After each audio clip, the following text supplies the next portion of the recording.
नमस्कार, मी सावली सोमण। आज आपल्याला ताकातली पातळ भाजी सांगणार आहे। त्यासाठी मी पालक थोडा धुवून स्वच्छ करून चिरून घेतला आणि त्यासोबत मुगाची डाळ आणि शेंगदाणे घालून तो कुकर मध्ये 4-5 शिट्ट्या करून असा शिजवून घेतलेला आहे। आणि त्याला आता मी रवीने पूर्ण एकजीव असं करून टाकणार आहे। आणि त्यासाठी बाकी साहित्य आपल्याला लागणार आहे तेल, मोहरी, हिंग, हळद, तिखट, मीठ, बेसन, साखर आणि ताक। हे मी घरचं घेतलेलं आहे। वाटीभर ताक आहे। तुम्ही दही सुद्धा घेऊ शकता, पण त्याला भुजून घ्यावं लागेल आणि असं सगळं तर आता आपण आता एकजीव करून घेऊया आहे।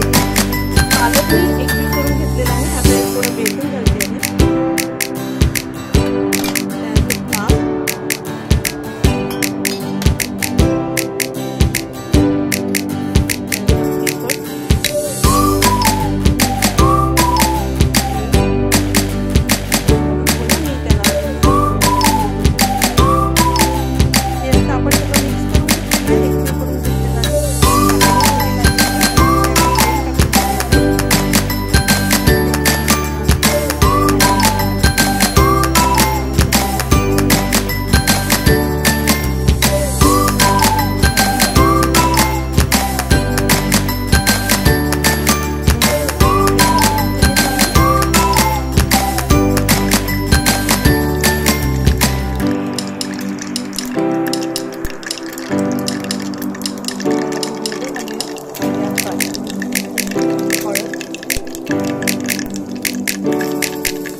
पातळ भाजी छान उकळलेली आहे। आता आपण बाउल मध्ये काढून घेऊ।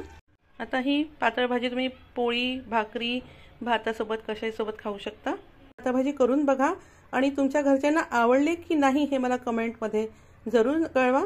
धन्यवाद।